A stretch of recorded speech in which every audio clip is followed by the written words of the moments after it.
now that we've updated the kernel, before we move into the installation and management of services such as NTP, TFTPD, VSFTPD, and so on, we want to spend a little time covering service management tools that allow you to specify the run levels in which services operate. There are two primary tools for doing that, and we'll set up a section labeling them as run level service management tools. Both are text-based, and they feature the ability to indicate desired run levels for services. The first tool is named NTSysv. This is a curses base or text GUI base. By text GUI we mean it runs within the shell and it has colors. And it is a tool which will allow you to indicate which services are to execute and which run levels. By default, when you run NTSysv, it operates on services for the current run level. So if you're logged into the system in run level 5, for example, as we currently are, then when you execute NTSysv, it'll take you to services for level 5. Now there's been a switch. We were previously in 5, now in 3, which is why you see run level number 3. But items that run in 3 also run in 5.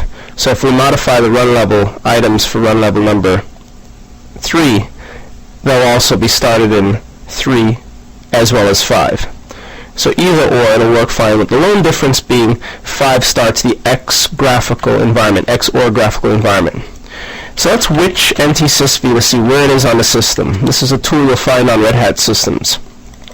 It's located fully in user SBin, and if you're logged in as root, it's in your path. Usage includes simply running NTSysv, which manages services in the current run level, which you can confirm, of course, by executing run level from the shell. An RPM query file of the path user SBin NTSysv tells you it's a member of the package named after the name of the executable. An RPM query list of NTSysv returns the man page and the binary. That's all that's included in this package, which also means you can execute man NTSysv to get more information about the program. It tells you it's a simple interface which configures run level services, which are also configurable through Chkconfig, which we'll look at shortly, which is a shell-based way, which is also scriptable, of controlling the services and their run levels. And it tells you by default it configures the current run level. However, you can configure other run levels by indicating those run levels on the command line using --level. So for example, if you wanted to configure the run levels 0, 1, and 6, you'd indicate --level 0, 1, 6. Then NTSysv would know to update the items for those run levels. Now what exactly does NTSysv do before we launch into it? If you recall, we mentioned that services on your Red Hat Enterprise box are located beneath etc initd. So NTSysv and Chkconfig manages these services. So the ability to indicate desired run levels for services. Services are located in etc init.d. However, the run level in which those services execute are located a level up, a level down in rc.d in the appropriate run level directory, 0 through 6. So when in fact you use NTSysv or Chkconfig, the tools simply manage the initd services symlinks in the various run level directories, 0 through 6. So it simply manages those symlinks. For example, an LSL of rc3.d shows the symlinks that are to be started and killed for run level number 3. NTSysv and Chkconfig merely manages these symlinks. So with that said, let's navigate to our root directory, clear screen, reset the buffer, and launch NTSysv to get a sense for its interface. So here it is. Again, simple interfaces. We've mentioned time and time again, the interfaces within Red Hat are very simple, not well developed, but they do work. An asterisk next to a service indicates that the service starts in the current run level. The network manager services are GUI tools, and they don't start in run level number 3. We're currently in run level number 3. Let's confirm that again. This is run level number 3. Although it's GUI, we were in 5, we switched to 3, and that's why we're in 3, but the graphical environment is still up. We can switch to 5 by executing init 5. This will start run level number 5. Now let's run level, and now we're in 5, and now when we re-execute NTSysv, it will manage services in the 5th run level. Again, Network Manager is also disabled because we're not using it. We're using the traditional method. So let's scroll through to see what services are of interest that we can disable or enable and witness a change at the file system level. We see CPU speed, cron-D, cups. Currently we have no print configuration defined, so let's disable cups by pressing spacebar, then tabbing to OK, then pressing enter. Then from a separate shell, let's navigate to etc rc.d, and we should see momentarily for the 5th run level that cups has been disabled. We can grep cups, and notice that cups doesn't have a start entry, but instead has a kill entry. How about for the 3rd run level? For the 3rd run level, however, cup starts, because when we launch NTSysv, it operated on run level number 5. Again, if you want to manipulate multiple run levels, in this case the help doesn't come back, you run NTSysv with -- level to influence the multiple run levels. So NTSysv 3.5 modifies 3 and 5.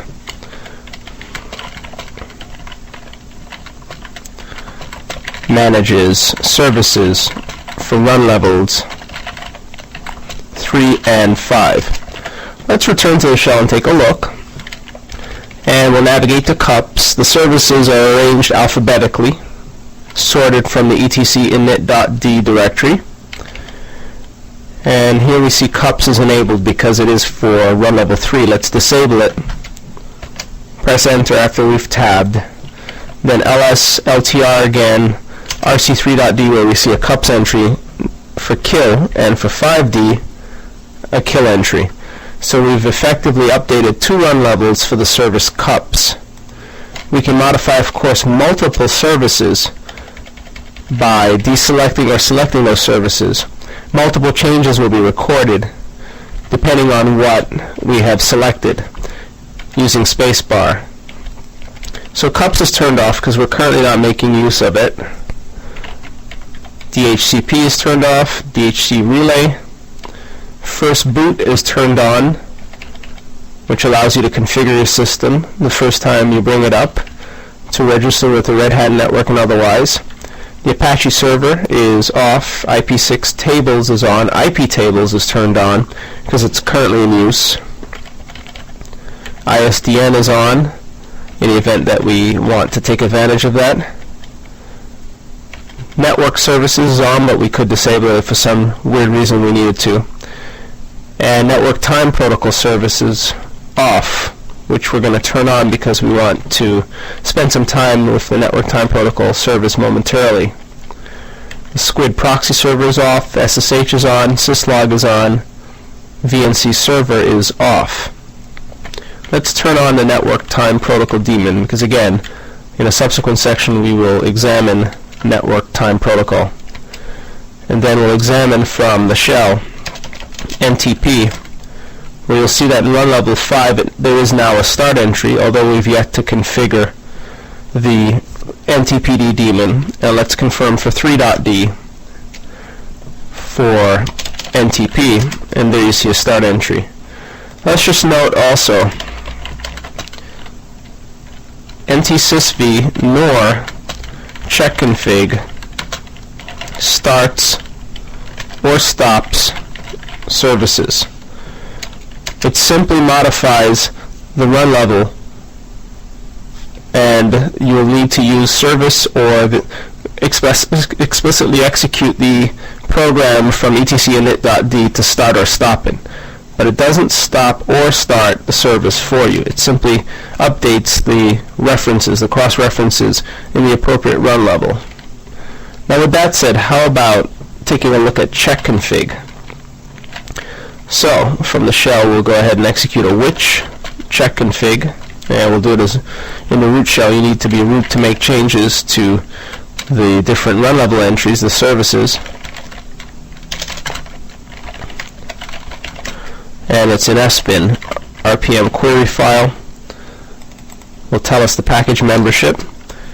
It belongs to its own package, and a query list of Chkconfig returns various items, including entries for etc RCD run level 0 through 6, so shut down through reboot,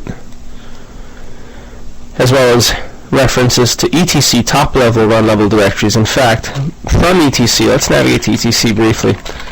If we lsld rc0.d, for example, you'll see that it's available.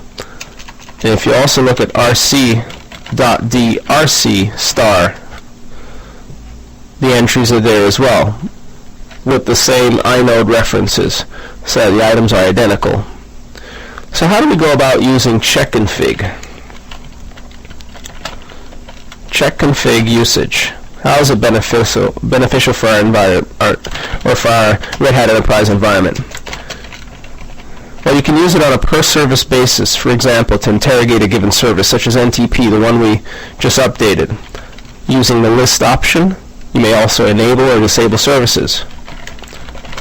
Just execute Chkconfig and you can tab it out with the help option. It supports it.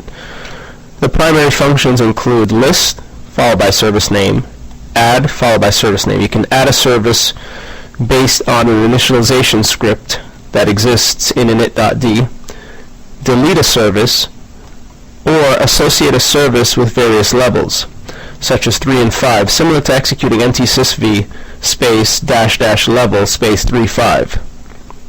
You can set the service to be on, off, reset priorities. So for example, any entry in init.d for which we can visibly see Chkconfig can control. Here are all the entries, including the recently updated NTPD. To list the contents of the startup environment for NTPD, use list followed by the service name. This returns startup or run level environment for the NTPD service, Network Time Protocol Daemon. It's a quick way to determine whether or not a run level has been slated to start, or a service that is has been slated to start in the current run level. It returns one row of information with the various run levels 0 through 6, with either on or off indicated for the run level. So here's the service name and run levels 0 through 6. Notice that NTPD is set to start in run levels 3 and 5, but for all other run levels it's set to off. Whenever a run level is indicated as off, it means that there's a kill script. So for example, lsl rc0.d grep NTPD reveals a kill script. Let's just note that. Note, items listed as off have K or kill scripts. And also note, items listed as on have S or start scripts. So it's a simple way for you to tell whether or not an entry, a service, will start or stop in a given run level. It stops in the run levels, in this case NTPD 0, 1, 2, 4, and 6, because of the kill script. And it is killed in a specific order when the system is being switched into a given run level, such as 0, or 6, or 4, or 2. And again, if you look at a run level where it starts, such as 3, you'll see an appropriate start script and an order, such as start 58, which means it'll start after all items 57 and lower. We can influence the startup environment by setting the level. So again, Chkconfig help returns the level feature, and that's another way we can use this. So let's Chkconfig and extract this full command set here, changing list to level and defining multiple levels. Let's set it to off in run level 3, for example, so that it's no longer on in 3 and 5. So you'd indicate the level, the name of the service, and on or off. And then we'll follow that up with a Chkconfig list to see or to confirm that NTPD will not start in run level number 3. So the echo of the exit status is clean. And let's Chkconfig list NTPD. Simply specify the service name as it's indicated in etc init.d. Now we see for run level 3 it's off, but what does that mean? Again, when you see off, that means there's a kill script. So LSL rc3.d grep NTPD will reveal the kill script. So executing Chkconfig with off creates a K or kill script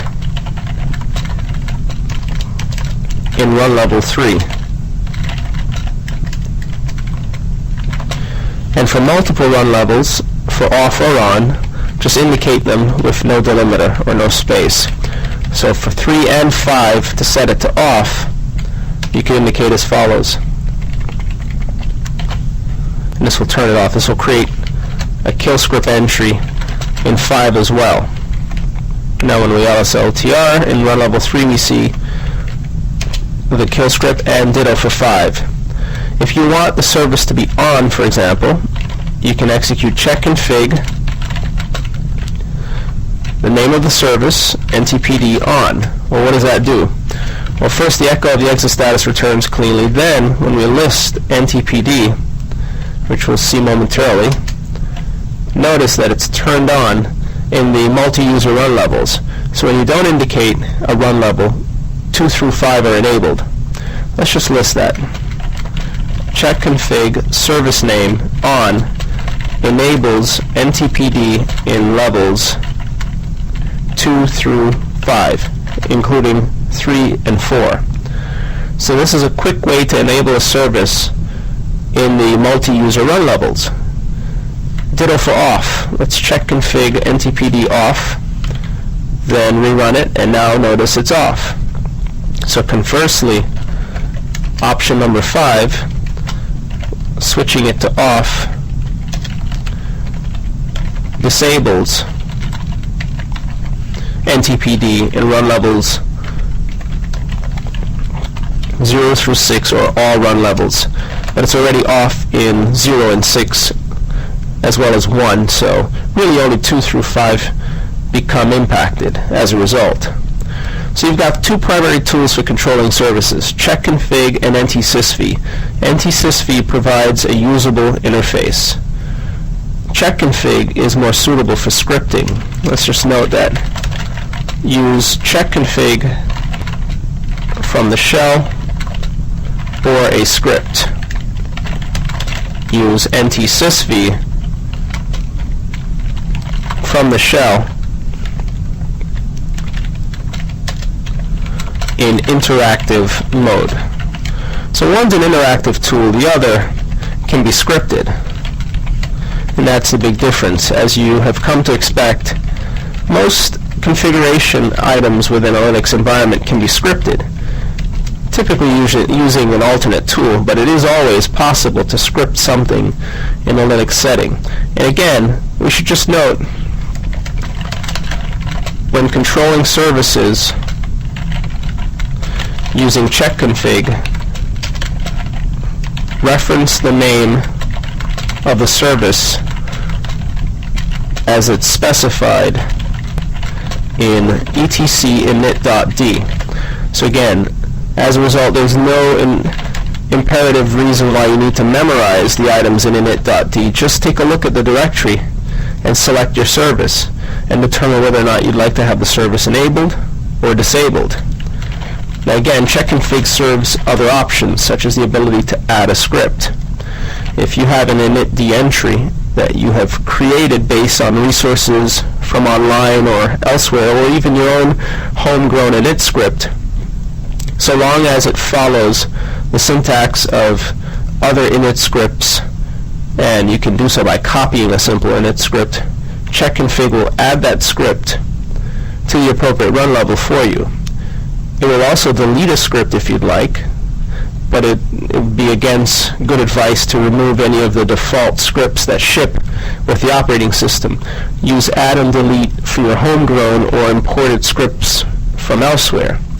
And you can always list run levels for services using Chkconfig list followed by the service name, in this case NTPD, and we indicated two services, list NTPD SSHD, to see the results of a given service. We've disabled NTPD until we are ready to work with the service, but nonetheless, that's how you use both tools. Both are installed by default, both are runnable by root. One's interactive, the other is non-interactive. In this case, Chkconfig is a non-interactive utility which allows you to script it and make changes across the board. So again, it's important that you understand that these two utilities are available for you to make changes to the services. Now we should also note that there's a system config services utility. Let's just copy the name, and this is a GUI-based utility which works just like NTSysv. And this is a GUI tool to manage services, that is. When you execute, it will pop up, providing the application has the rights to write to your X window, and it provides an interface that's easy to work with. It shows you which services are enabled for the current run level. So just like NTSysv, it edits the default run level, the run level that you're in. Provides some basic icons for starting and stopping services, and items that have check marks next to them indicate services that start in the current run level. One other neat feature of the GUI interface is, again, the ability to start, stop, and restart services, similar to computer management's services interface in Windows. So here are the same services. Again, if we go ahead and indicate NTPD, which is on the list, here it is, we can indicate that it is to be started. When you click on Save and then return to the shell, let's find the free shell and we'll SU in, then execute Chkconfig list NTPD. You'll see that as a result of running the GUI Service Manager, this program NTPD is now set to start in run level 5, which again means in RC5.d there's now a start entry for NTPD, but kill entries for every other run level. Again, the GUI tool is manipulating the default run level. Just like with NTSysv or Chkconfig, placing a check mark next to the service does not start the service, but you do have the option here of starting it. You also have the option of manipulating other run levels. Edit run level 3, for example, will allow you to manipulate NTPD in run level 3. And now when we examine the contents of the shell using LSLTR for 5.d as well as 3.d, and in fact we could even use little character classes here to make our lives a little easier. We see that in 3 and 5 we have start entries, and if we execute Chkconfig list NTPD, the service is now set to start in 3 and 5. The GUI tool also allows you to edit all run levels at the same time. Now you see the multi-user run levels, and for NTPD we can disable from multiple run levels. Once you've saved the changes, then it will be updated again. Unless you save the changes, don't expect Chkconfig to reflect, or an LSLTR or an LSL of 3 and 5 to reflect the changes. You must click on Save. Clicking on Save effectively removes or manages the symbolic links. Now we see that instead of start scripts, there are kill scripts, and when we re-execute Chkconfig list NTPD, it is set to be off in all run levels. So you can manipulate the multi-user run levels using this interface. Stretch it out to see the other run levels, There's a description of the service, just like in Windows' Service Manager, and you can interact with the service for the key run levels. And just like with Chkconfig, you can add and delete services. If you click on Add Service, you're prompted for a name. You click on Delete Service, you're prompted to delete a given service that is currently highlighted, which will indicate no, because it's a system service. So we can add, delete, start, stop, restart services. We can save the changes. You can even undo to revert to a recent instance of your environment.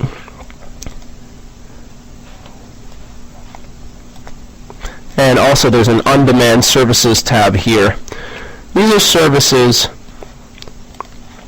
that are launched with the help of XynetD. You can tell whether or not XynetD is running by navigating to background services and searching the list for XynetD. If you don't see it listed, chances are it's not running.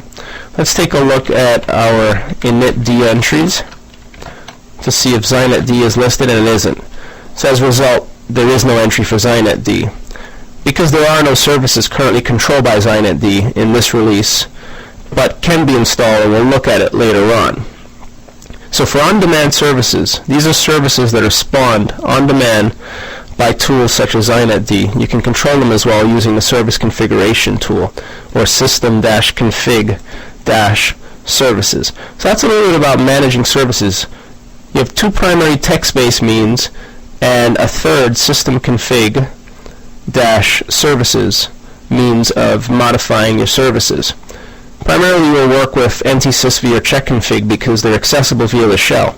But if you have GUI access to the system, then by all means use system config services to manipulate your services.